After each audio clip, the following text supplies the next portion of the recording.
अस्सलाम वालेकुम वरहमतुल्लाहि वबरकातुहू। संडे कमेंट बॉक्स के एक नए एपिसोड के साथ मैं मुफ्ती एम कासमी आप लोगों की खिदमत में हाज़िर हूँ।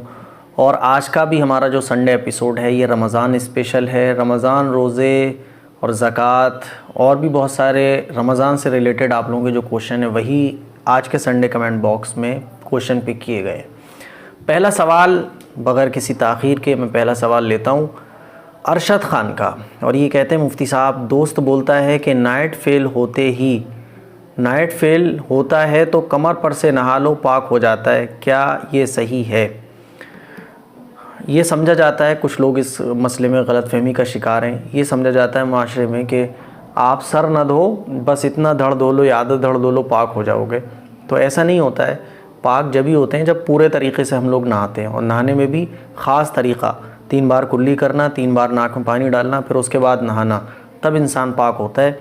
तो आधा धड़ धोने से या यहाँ से यहाँ तक नीचे तक धोने से कोई भी पाक नहीं होगा, चाहे वो मर्द हो चाहे वो औरत हो। याकूब रेंडर कहते हैं अनपढ़ घर पर कैसे पढ़ें जिसे कुछ भी पढ़ना नहीं आता हो? तो भाई अनपढ़ लोग पढ़ना सीखें। कुरान मजीद अगर किसी को पढ़ना नहीं आता है, अनपढ़ है, तो वो पढ़ना सीखे। नमाज अगर किसी को नहीं आती, अनपढ़ है, तो वो पढ़ना सीखे। पढ़ना सीखना फ़र्ज़ है। इसीलिए तो कहा गया है कि तलबुल इल्मी फ़रीदतुन अला कुल्ली मुस्लिम, के इल्म का तलब करना, इल्म का हासिल करना हर मुसलमान पर फ़र्ज़ है। फ़र्ज़ मतलब ये ज़रूरी है। तहजीद ख़ान कहते हैं लड़कियों के लिए भी शर्मगाह के बाल साफ़ करना ज़रूरी है क्या? जी, लड़के और लड़कियां दोनों के लिए कम से कम जो टाइम है वो 40 दिन के अंदर 40 दिन से ज़्यादा नहीं होना चाहिए। 40 दिन के अंदर शर्मगाह के बाल क्लियर करना चाहिए। 40 दिन से अगर ज़्यादा हो जाते हैं तो फिर गुनहगार होंगे। ठीक है। सफ़ीना कुरैशी कहती हैं मुफ्ती साहब मेरा सवाल का जवाब ज़रूर दीजिएगा। क्या ख़वातीन हैज़ में पीरियड्स में मोबाइल से देखकर कोई सूरत, कोई दुरूद शरीफ, कोई कलमा पढ़ सकती हैं? पीरियड में जो है वो कुरान नहीं पढ़ा जा सकता। कुरान और नमाज के अलावा आप कुछ भी पढ़ सकती हैं, और मोबाइल में देखकर आप सूरत तो कुरान की नहीं पढ़ सकती, लेकिन आप दुरूद शरीफ, कलमा वगैरह पढ़ सकती हैं। कुरान मजीद की कोई सूरत है उसको नहीं पढ़ सकती, उसके अलावा आप दुरूद शरीफ, कलमा वगैरह पढ़ सकती हैं। नगमा परवीन कहती हैं मुफ्ती साहब अगर किसी पे ज़कात साहिब निसाब हो और उसका शौहर ज़कात नहीं निकालता है, ना ही इतना ख़र्चा देता है कि उसमें से निकाल दें, और जो देता है उसमें से वो चाहता है कि सेव करें, और ना ही उस ज़कात ख़त्म करने देता है। अच्छा, देखिए मेरी बहन, शौहर अगर ज़कात अदा नहीं कर रहा है अपनी तो वो गुनहगार होगा। मियाँ बीवी के ऊपर ऐसा नहीं है कि मियाँ बीवी की ज़कात वो साथ में हो, नहीं। शौहर पर अगर शौहर के पास पैसे इतने हैं जो निसाब को पहुँचते हैं तो शौहर के ऊपर ज़कात अलग होगी। बीवी के पास जो पैसे हैं और वो पैसे सोना चांदी निसाब को पहुँचता है तो बीवी पर ज़कात अलग होगी। मियाँ बीवी के ऊपर ज़कात अलग अलग वाजिब होती है। अब अगर शौहर के ऊपर ज़कात है आपके, तो शौहर की ज़िम्मेदारी बनती है कि वो ज़कात अदा करे। अगर वो ज़कात अदा नहीं करता है तो बीवी गुनहगार नहीं होगी। नूर बेगम ये कहती हैं अस्सलाम वालेकुम भाई, फ़जर और असर की नमाज़ के बाद क्या कुरान शरीफ पढ़ सकते हैं? जी, फ़जर और असर के बाद कुरान शरीफ पढ़ सकते हैं। ये मसला पता नहीं कहाँ से निकला है कि फ़जर के बाद कुरान शरीफ नहीं पढ़ना चाहिए, असर के बाद नहीं पढ़ना चाहिए। बिल्कुल फ़जर और असर के बाद कुरान शरीफ पढ़ सकते हैं। और क्या उसमें सजदा आए तो सजदा कर सकते हैं? सजदा कर सकते हैं, लेकिन असर की नमाज़ के बाद हाँ, और फ़जर की नमाज़ के बाद सजदा वगैरह ना करें, बल्कि उसके बाद कर लें आप जब ये टाइम गुजर जाए। रेनू गुरु कहते हैं अगर पूरी तरावी छूट जाए तो क्या बाद में पढ़ना ज़रूरी है? तरावी अगर छूट जाती है तो तरावियों की क़ज़ा नहीं है। हाँ, सहरी से पहले, सहरी का टाइम ख़त्म होने तक तरावी का टाइम भी रहता है, तो अगर आपकी तरावी इशा के बाद आप नहीं पढ़ पाए तो बाद में पढ़ लें। लेकिन वो दिन ही गुजर गया, वो रात पूरी गुजर गई, तो फिर तरावी की क़ज़ा नहीं है, बाद में पढ़ना नहीं है, बल्कि अल्लाह से माफ़ी मांगना चाहिए। अज़ीम ख़ान ये कहते हैं मुफ्ती साहब मेरा एक सवाल है कि अगर कोई आलिम मौलाना किसी शख्स को ख़बीस प्यार से कह सकते हैं कि नहीं? प्यार में अच्छे लफ्ज़ बोलना चाहिए मुँह से। ख़बीस ये एक शैतान का लफ्ज़ है, और किसी इंसान को ख़बीस कहना ये दुरुस्त नहीं मालूम होता है। अब प्यार में भी अगर बोलना है तो आप कुछ और कह दें, लेकिन शैतान का जो नाम है ख़बीस, और जो जिन्नातों के नाम हैं उन नामों से पुकारना ये मुनासिब मालूम नहीं होता है। यूसुफ़ कहते हैं मुफ्ती साहब औरत के एतिकाफ़ के बारे में बताना कि एतिकाफ़ 10 दिन का ही होता है कम दिन का नहीं कर सकते, 3 दिन का? जी, जो रमज़ान में सुन्नत वाला एतकाफ़ है वो 10 दिन का होता है। अगर कोई 3 दिन का एतकाफ़ करता है वो तो नफली एतकाफ़ कहलाता है, तो 3 दिन का भी आप एतकाफ़ कर सकती हैं, लेकिन ये नफली एतकाफ़ कहलाएगा। जो रमज़ान का सुन्नत वाला एतकाफ़ है वो 10 दिन का ही होता है। माँ सिद्दीकी कहते हैं मुफ्ती साहब, ईद के बाद के 6 रोज़े अगले दिन से रखना है या फिर शव्वाल में कभी भी रख सकते हैं? ईद का दिन गुज़र जाने के बाद पूरे शव्वाल में आप जब चाहें 6 रोज़े रख सकते हैं, लगातार रखें, छोड़ छोड़ कर रख लें, नो प्रॉब्लम। गुड्डू खान कहते हैं मैं दुकान पर रहता हूँ, मेरा सवाल है कि मोबाइल पर तिलावत करने पर क्या सवाब पूरा मिलेगा? अगर आप दुकान पर रहते हैं और तो मैं तो पहले तो यही कहूँगा कि कुरान शरीफ लेकर वज़ू करने के बाद तिलावत करें, लेकिन अगर आप मोबाइल पर आपको ज़रूरत है, ज़ाहिर है बार बार सामान भी देना है कस्टमर को और वज़ू बार बार अगर आप नहीं कर सकते तो आप मोबाइल पर तिलावत कर सकते हैं, आपको सवाब पूरा मिलेगा। अरसलान खान कहते हैं मुफ्ती साहब हमारे इमाम बहुत जल्दी अत्तहियात पढ़ते हैं और बाकी सब पढ़ देते हैं और हम नहीं पढ़ पाते हैं। ऐसा होता है कि हम लोग जब इमाम साहब के साथ नमाज़ पढ़ते हैं तो इमाम साहब तो पढ़ के फ़ारिग हो जाते हैं, सलाम फेर लेते हैं, हम अत्तहियात ही पढ़ रहे होते हैं। तो इमाम साहब के पीछे नो प्रॉब्लम, इमाम साहब जब सलाम फेर दें आप सलाम फेर दें, आप पूरी पढ़ पाएँ अधूरी पढ़ पाएँ, नो प्रॉब्लम, इमाम साहब के साथ आपकी नमाज़ बिल्कुल सही हो जाएगी, आपको परेशान होने की ज़रूरत नहीं है। इमाम साहब के साथ नमाज़ पढ़ने में यही फ़ायदा है कि बस आराम से पढ़ते रहो, पूरी पढ़ो अधूरी पढ़ो, कोई मसला नहीं, नमाज़ हो जाती है इमाम साहब के पीछे। तो आप जितनी भी पढ़ पाएँ, लेकिन इमाम साहब अगर पढ़ चुके हैं और वो सलाम फेर रहे हैं तो इमाम साहब के साथ आप सलाम फेर दें, परेशान होने की ज़रूरत नहीं है। सबा शेख कहती हैं एक क़ज़ा रोज़े का कितना रोज़ा रखना चाहिए? अगर आपका रोज़ा छूट गया एक, तो एक रोज़े की जो क़ज़ा होती है वो एक ही होती है। तो अगर आपका रोज़ा छूट गया, आप रमज़ान के बाद उसकी जब क़ज़ा करेंगी तो एक ही क़ज़ा करेंगी। रायमा सिद्दीकी कहती है मुफ्ती साहब क्या औरत ज़ेरे नाफ और अंडर आर्म के बाल रेज़र से साफ़ कर सकती है? जी, रेज़र से बाल साफ़ कर सकती हैं औरतें। देखिए असल जो मकसद है वो है बाल का साफ़ करना, तो आप जैसे चाहें, जैसे आपको आसानी हो वैसे बाल साफ़ आप कर सकती हैं। खैरुन्निसा सलमानी कहती है मुफ्ती साहब आपने गोल्ड में कितनी ज़कात निकालना रहता है और सिल्वर में ज़कात कितनी निकालना रहता है? अगर किसी के पास रुपया पैसा कुछ भी नहीं है, सिर्फ गोल्ड है, तो साढ़े 7 तोला सोना अगर किसी के पास है तो उसको ज़कात निकालनी होगी, है ना। और अगर किसी के पास सिर्फ चांदी है, सिल्वर है, तो 52.5 तोला चांदी का होना ये ज़रूरी है ज़कात निकालने के लिए। लेकिन आपके पास चांदी भी है, सोना भी है, पैसा भी है, तो फिर 52.5 तोला चांदी के बराबर अगर आपके पास माल है जिससे आप 52.5 तोला चांदी ख़रीद सकते हैं, इतना रुपया पैसा मिला के आपका बन रहा है, तो फिर आपके ऊपर ज़कात वाजिब हो जाती है 1 साल गुजरने के बाद जब से आप निसाब के मालिक हुए हैं। यामीन मंसूरी कहते हैं मुफ्ती साहब तरावी बीच में 4-5 दिन की छूट जाए तो क्या करें? और अगर थकावट में कभी दर्द हो रहा हो तो तरावी पूरी 20 रकात ही पढ़नी है या कुछ कम भी पढ़ सकते हैं? अगर 4-5 दिन की तरावी बीच में छूट जाए तो कोई बात नहीं, अल्लाह से तौबा करें और तरावी की क़ज़ा नहीं है। अब यह है कि थकावट हो रही है तो 20 रकात पढ़नी है, भाई 20 रकात पढ़ लो यार। रमज़ान में पूरी साल में एक महीना आता है रमज़ान का थकाने के लिए, ये जो महीना है ये थकाने के लिए, इसमें बंदा जितना अपने आप को थकाता है अल्लाह को उतना ही पसंद आता है। तो बैठ के खड़े होकर नहीं पढ़ पा रहे हैं तो बैठ कर पढ़ लें, तो बैठ कर आराम से पढ़ लें, कोई मसला नहीं है। लेकिन छोड़ना मुनासिब नहीं होता है, बल्कि आपका मन नहीं हो रहा, आपको थकान हो रही है, फिर भी आप अपने आप को थकाएँ, तरावी पढ़ें, ये अल्लाह को पसंद है। और ये रमज़ान में तो जितना हो सके थकाना चाहिए। तो और ज़्यादा ही थकान हो रही है तो आप 20 से कम भी अगर पढ़ लेते हैं कभी कभी तब भी ठीक है, लेकिन 20 रकात पूरी पढ़ना चाहिए। अगर आप 15 पढ़ लें, 12 पढ़ लें, 10 पढ़ लें तो भी जो है वो आप को गुंजाइश है। अगर ज़्यादा थकान हो रही है तो आप इतनी पढ़ सकते हैं।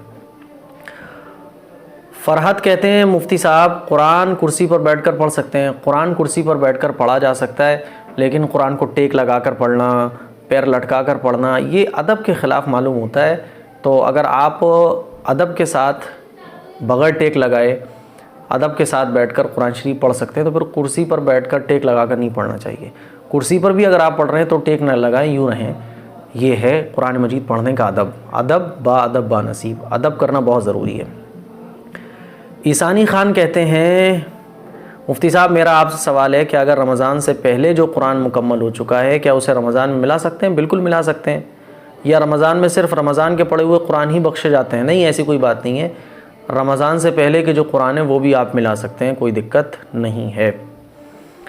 उस्मान इसरार कहते हैं कुरान की तिलावत और नमाज बुलंद आवाज़ में करना चाहिए, धीमी आवाज़ में?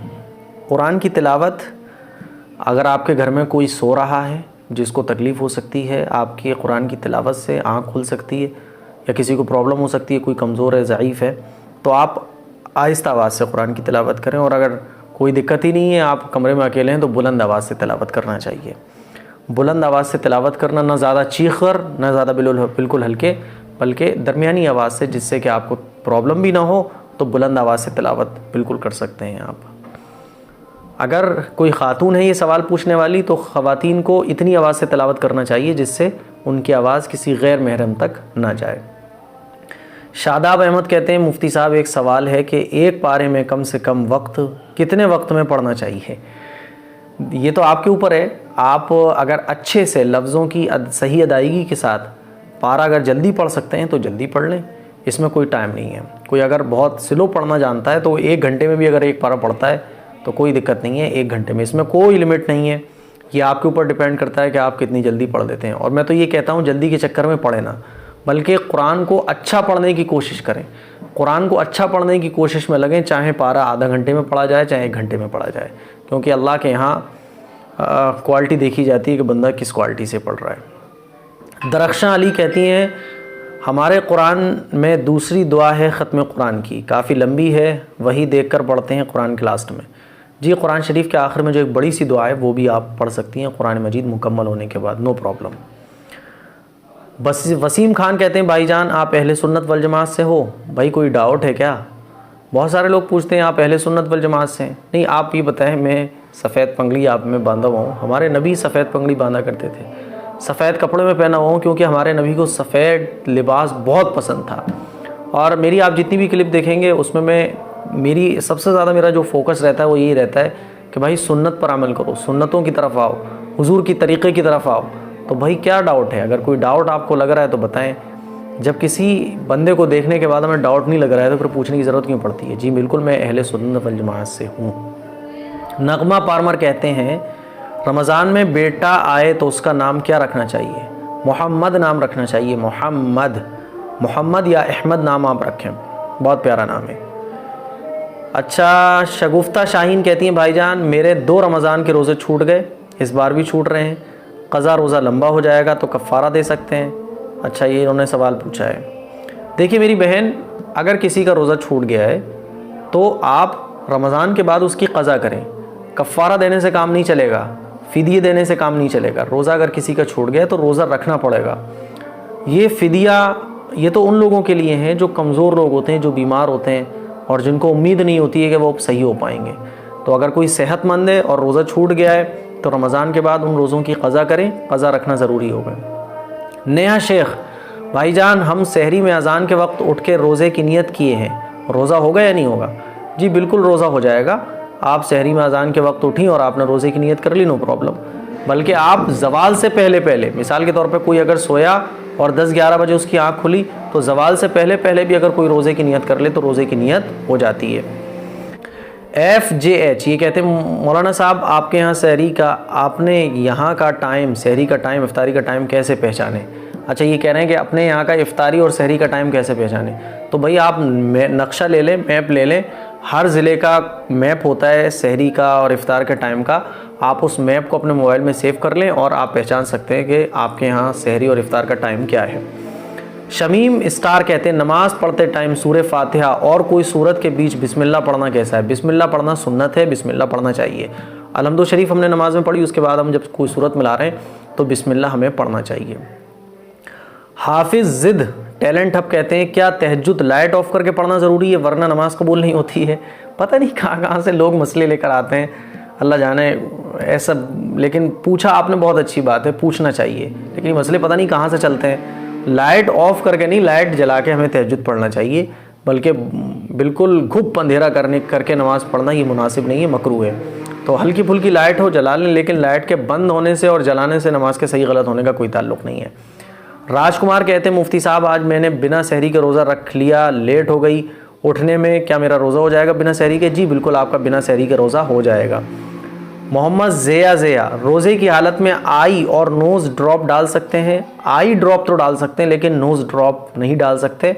रोज़े की हालत में अगर नोज़ ड्रॉप डालते हैं तो रोज़ा टूट जाएगा।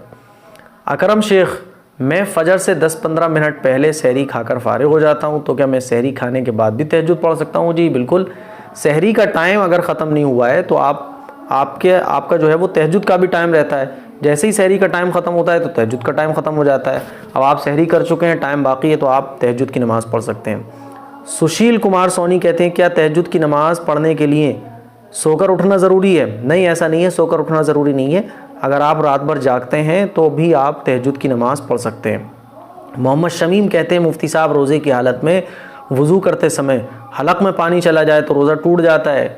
भाई रोज़ा टूट जाएगा। हलक से नीचे कोई भी चीज़ अगर उतरेगी, चाहे वो गलती से हो या जानबूझकर हो, जानबूझकर हो तो ज़ाहिर है, लेकिन गलती से भी अगर हलक से नीचे पानी उतर जाता है कुल्ली करते वक्त, वज़ू करते वक्त, तो आपका रोज़ा टूट जाएगा।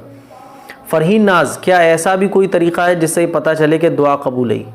जी, ऐसा तरीक़ा है। जब आपको अल्लाह ने दुआ करने की तौफ़ीक़ दे दी तो ये दुआ करने की तौफ़ीक़ मिल जाना, यही इस बात की निशानी है कि आपकी दुआ कबूल हो गई। आप किसी को इन्विटेशन देती हैं अपने घर आने का, तो इन्विटेशन मिल जाना ये किस बात की निशानी होती है? कि वो हमें बुलाना चाहता है। तो दुआ के लिए हाथ उठ जाना, अल्लाह से मांगने के लिए हाथों का उठ जाना, ये इस बात की निशानी होती है कि हमारी दुआ कबूल हो गई। यही इस बात की निशानी है।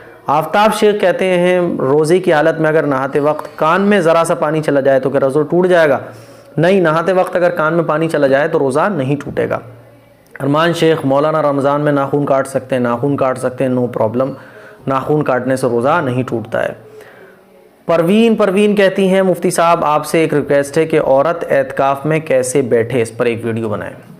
देखें मेरी बहन, औरत एतकाफ़ में ऐसे बैठेगी कि एतकाफ़ के जो दिन हैं और जब से एतकाफ़ शुरू होता है तो औरत अपनी जगह ख़ास कर ले नमाज़ वगैरह पढ़ने की, घर में कोई भी जगह ख़ास कर ले और उस जगह फिर वो मुसल्ला बिछाकर, चादर वगैरह बिछाकर वहाँ बैठ जाए और वहाँ से बिना किसी ज़रूरत के ना उठे। पेशाब पखाने, टॉयलेट वगैरह के लिए तो उठे, है ना, लेकिन उसके अलावा फिर उस जगह से ना उठे। एतकाफ़ नियत करके उसी जगह बैठी रहे।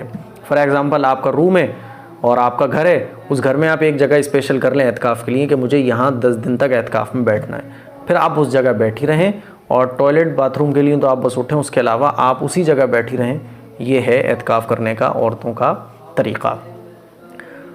अशब अंसारी, रमज़ान में क्या मूछें कटवा सकते हैं? रमज़ान में मूछें कटवा सकते हैं, मूछें कटवाना रमज़ान में बिल्कुल जायज़ है। रश्मा खातून, भाईजान सर्दी और ज़ुकाम हो और नोज़ से गले में चला जाए ज़ुकाम, रोज़ा टूट जाएगा? अच्छा, नज़ला ज़ुकाम हो जाता है, ज़ुकाम अंदर जाना शुरू कर देता है और वैसे ही खांसी वगैरह आती है, बलगम अंदर चला जाए तो इससे रोज़ा नहीं टूटेगा। फ़रहान अली, मन में ख़राब बोलने से रोज़ा टूट जाता है, सवाब कम होता है? मन में ख़राब बोलने से, अगर आप किसी के बारे में गलत सोच रहे हैं, किसी को गाली दे रहे हैं मन में, और तो ज़ाहिर है इससे रोज़े का सवाब कम हो जाता है, लेकिन रोज़ा टूटेगा नहीं। ठीक है। सानू खान ये कहते हैं, जैसे सहरी खाई हमने और नमाज़ पढ़कर सो गए और गलत ख़यालात की वजह से मनी निकल गई तो रोज़ा टूट जाएगा क्या? अगर आप सो गए थे और सोने के हालत में आपका एहतलाम हुआ, आपकी मनी निकल गई तो रोज़ा नहीं टूटेगा। लेकिन आप जाग रहे थे और आपने गलत चीज़ें माइंड में सोची और फिर मनी निकल गई तो रोज़ा टूट जाएगा। ठीक है। तो अगर सोने की हालत में, सोने की कंडीशन में मनी निकली है तो रोज़ा नहीं टूटेगा, और अगर आप जागे हुए थे फिर मनी निकली है तो जागे हुए थे अगर आप, फिर मनी निकली तो रोज़ा टूट जाएगा। ठीक है। सलमान नूही कहते हैं, मुफ्ती साहब मनी और मज़ी में क्या फ़र्क होता है? देखिए भाई, मनी और मज़ी में जो फ़र्क है वो ये होता है कि मनी निकलने के बाद आदमी डिस्चार्ज हो जाता है। ठीक है। उसकी जो शहवत है वो ख़त्म हो जाती है, जो सेक्स है वो ख़त्म हो जाता है। और मज़ी जो होती है, मज़ी के निकलने से सेक्स बढ़ता है, फीलिंग बढ़ती है, और वो डिस्चार्ज नहीं होता है, बल्कि उसकी जो फीलिंग्स है वो और बढ़ जाती हैं। तो ये फ़र्क है मनी के और मज़ी के। मज़ी जो होती है वो पतली होती है, मनी जो होती है वो गाढ़ी होती है, यह फ़र्क है। मोहम्मद काज़मी, रोज़े में जिम करने के टाइम म्यूज़िक सुन सकते हैं? म्यूज़िक इस्लाम में हराम है और रमज़ान में तो ये और ज़्यादा हराम है। तो रोज़े की हालत में म्यूज़िक नहीं सुनना चाहिए। कुरान की तिलावत सुने ना, आप ना सुने। तो ये सवाल थे हमारे बहुत सारे संडे कमेंट बॉक्स के लिए। उम्मीद करता हूँ बहुत सारा इल्म आपको हासिल हुआ होगा, बहुत सारी नॉलेज आपको हासिल हुई होगी, और ये ज़रूरी मसाइल हैं जो आपको पता चले। उम्मीद करता हूँ बहुत सारी चीज़ें आपने सीखी होंगी। इस क्लिप को शेयर भी करें, दूसरों तक पहुँचाएँ, और अब तो अल्लाह का शुक्र है हमारी 2 वेबसाइट आ चुकी हैं, www.amqasmi.com, ये यहाँ आपको इंग्लिश में और रोमन में आपको सब कुछ मिलेगा, और एक है amqasmi.in, यहाँ आपको टोटल हिंदी में मिलेगा। तो इस वेबसाइट पर जाकर आप अपने सवाल भी पूछ सकते हैं। हिंदी वाले हिंदी वेबसाइट पर जा सकते हैं, और जो इंग्लिश वाले हैं वो इंग्लिश वेबसाइट पर भी जा सकते हैं। हमारे दीनी कामों के लिए आप ताउन ज़रूर करें, डिस्क्रिप्शन चेक कर लें, वहाँ आपको डिटेल दे दी गई है। इस क्लिप को शेयर ज़रूर करें, घर में सबको दिखाएं, सबके साथ देखें, ताकि ये ज़रूरी मसले हैं रमज़ान के हम लोगों को पता चल सकें। अस्सलामु अलैकुम वरहमतुल्लाहि व बरकातुहू।